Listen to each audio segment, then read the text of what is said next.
Howdy, and welcome to another edition of the Bremer Research Moment. This is actually the second time I'm doing this one. Uh, I got done with class, which, by the way, my students did wonderfully on the final. Really happy with them.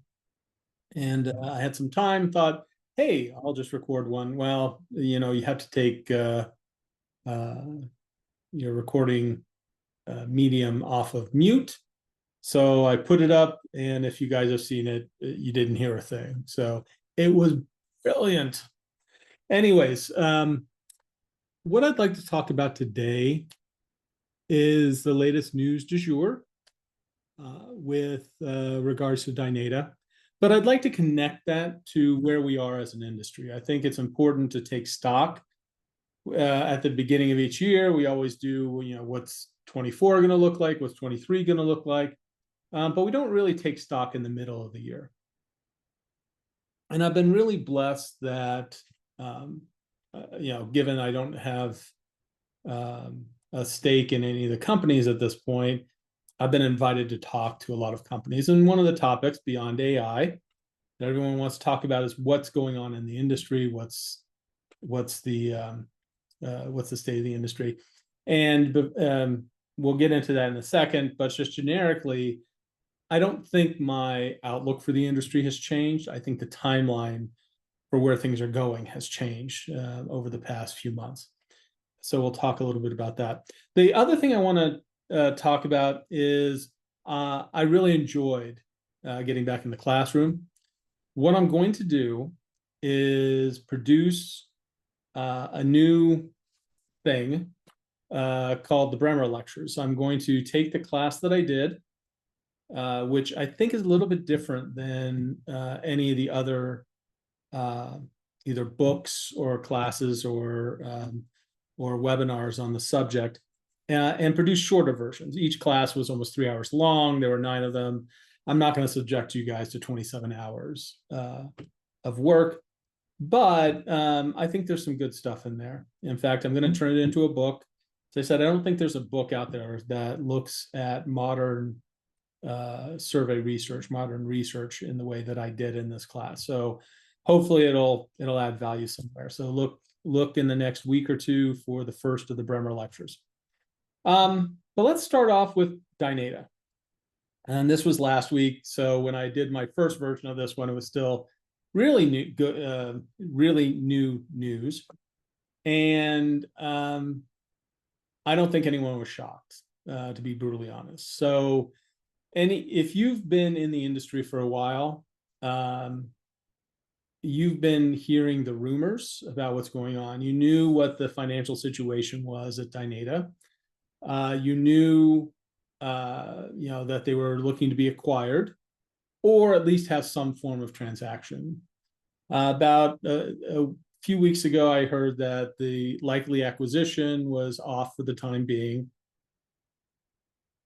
which got a lot of other folks chatting about what was going to happen. So what ended up happening was the most likely thing that was going to happen.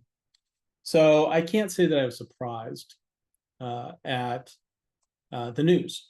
They got I think a good deal in all of it. They dropped a lot of the debt they had on their books. Of course, they then moved all the equity over to the debt holders. So we'll see where it goes. I think there's still going to be a bit of turbulence in their business, but remember, Dynata was in the position that they were in for very much the same reason that Toys R Us ended up going out of business. It wasn't that people don't want their product. They're easily the number one market leader in market share. It was they took on a lot of debt. And when it came time to service the debt, the interest rates had grown too significantly. Even though the revenues were growing, they needed even more explosive growth. So they didn't have a revenue problem. They had sort of a economic environment problem. So they were having trouble. Anybody who was looking at them had to imagine, are we going to take on all this debt? How are we going to deal with that? in terms of acquisitions. So at the end of the day, I think ultimately this is a great thing for Dynata with what's gone on. They will uh, be able to concentrate on their core businesses more so than on just servicing the debt going forward. Um, I think that it's really important to note that acquisitions, not just with the one that sort of was out there in the atmosphere, I think more folks are going to become interested in Dynata now that they have a lot less debt that they're holding. So we'll actually see where this goes. It was interesting. Melanie Courtright of Insights Association sent out a note, which basically boiled down to, you guys be nice, don't kick a company when it's down. I have a slightly different interpretation of it. I think there are a lot of folks that look at bankruptcy and think, the company is done for. This is a great thing. If I were one of the competitors to Dynata, I'd be a bit worried, to be brutally honest, out of all of this. They've been constantly restructuring to try and get out from underneath the debt load. This allows them to focus. This allows them to move forward. They've got a lot of wonderful people. They've got a lot of wonderful assets that they can bring to bear. At the end of the day, I think this places them in a much better position than they would be otherwise. It was interesting. There was a lot of discussion. We were discussing all of this at conferences and meetings, in different places. And one of the worries was they couldn't restructure. They couldn't find someone to acquire them. Here's the biggest company in the supply space. We need them as an industry. Certainly I welcome competition. I think that the other companies, feel free to try and take market share from them. But given how big they are, it would have been a seismic event in the industry if they had gone under it or done something that was less favorable to them. So at the end of the day, kudos to the team there. Kudos to I'll call him new CEO. He's been there for a bit now. You guys still have a lot of work to do.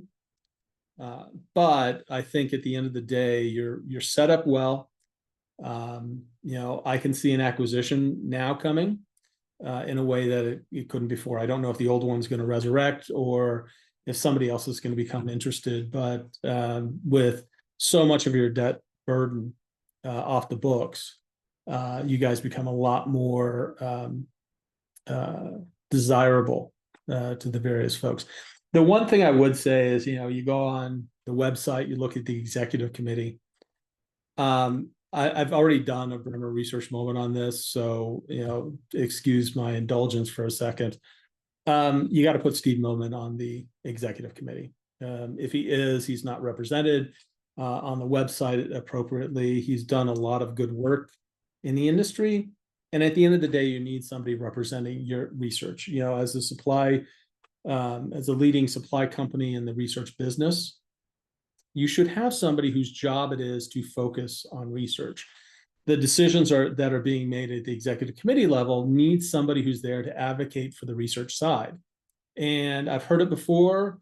Oh, well, sort of the commercial leaders, they don't have a business if we're not doing. No. They're there to advocate, and rightfully so, for the various business aspects. And sometimes when those will come into conflict with what's best for research. Same with the product people. They are there to advocate for the products. You need somebody at the last point where decisions are made whose job it is to advocate for research. That's the role I've played throughout all my stints on executive committees, and it actually can work out extraordinarily well. You've got a good one there. You should, in fact, place him on the executive committee. Maybe it's just an oversight that he's not on the web page, but in that capacity, it's important, particularly as you're restructuring. It's going to be important to have somebody who's advocating from that point of view as you move forward. it's gotten to the point, and I'm not talking about Dynata specifically.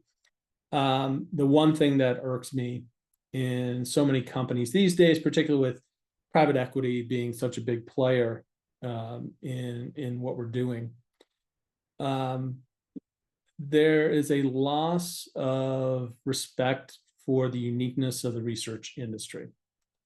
It is, there are things that are unique to our industry, and when you keep bringing people in from different places and flying them in and say, oh well, they know how to do business. It's not yeah, and you need those skills, but if you don't know the industry, you don't know the ins and outs, what's specific, it really becomes a problem if you're not then backed up by those who do. And you notice those more and more, that situation happening more and more throughout the industry. So good luck to Dynata. I'm looking forward to seeing what happens.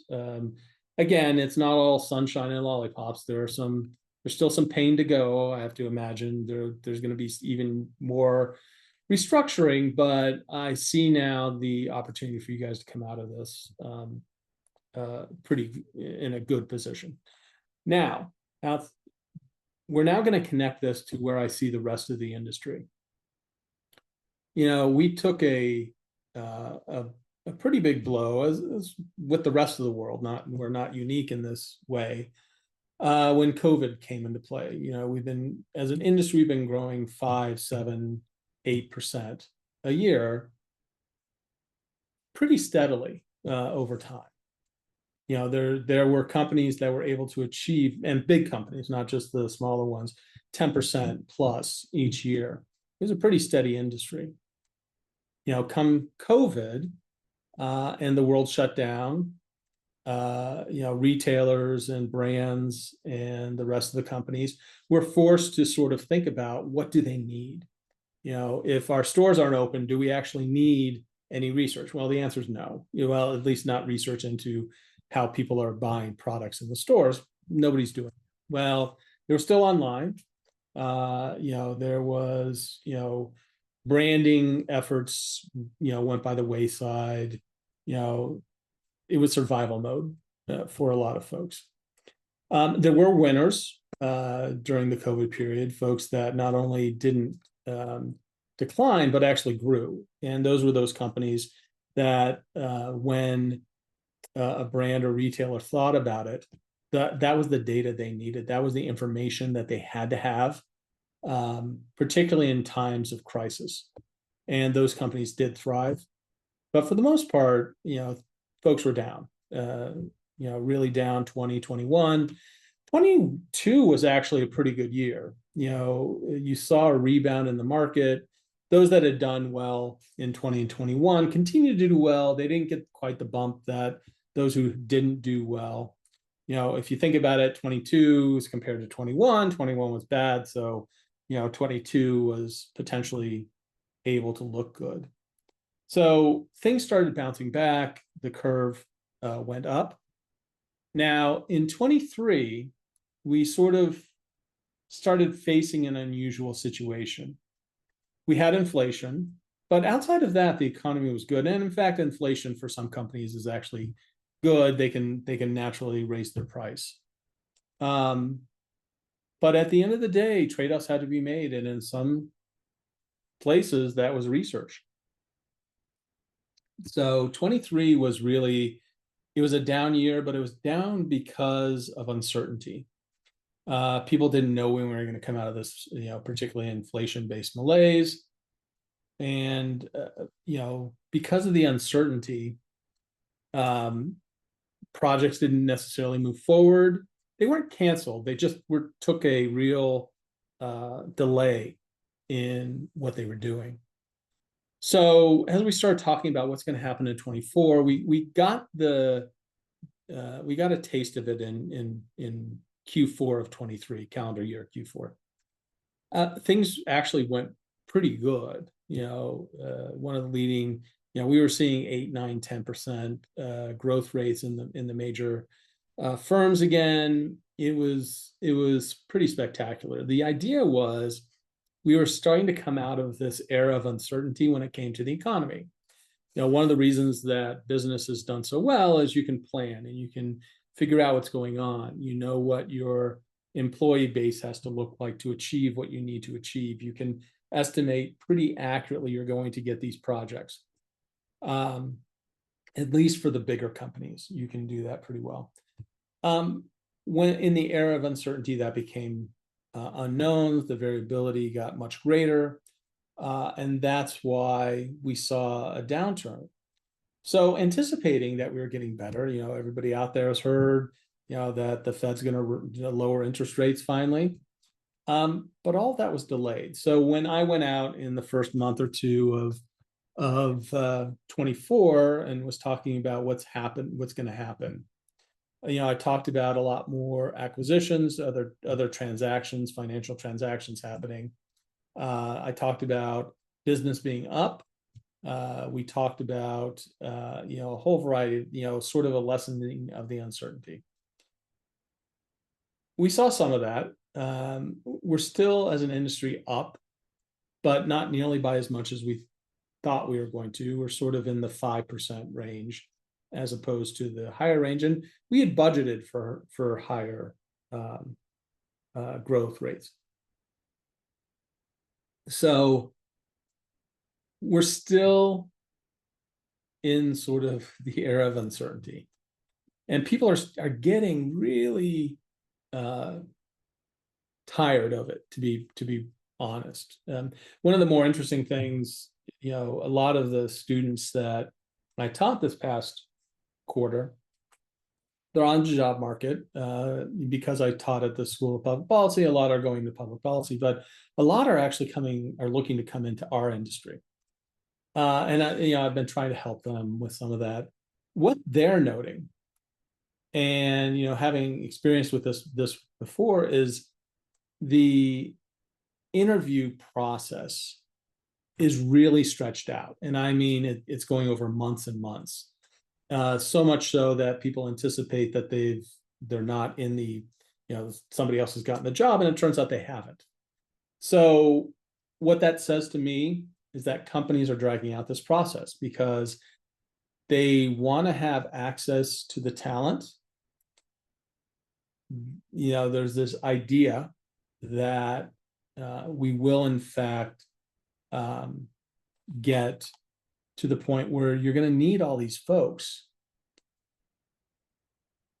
But how do you plan for that in uncertainty? So the way that a lot of people are planning is they're taking job searches and they're just really elongating them. So at the end of the day, I think what I was talking about, where we're coming to the end of the uncertainty, I think we're still doing that, but the anticipation is building. And folks are going to start canceling projects. Right now, they're delaying things, at least in my estimation. They're not canceling them. If we don't see a rate drop soon, if we don't see some movement in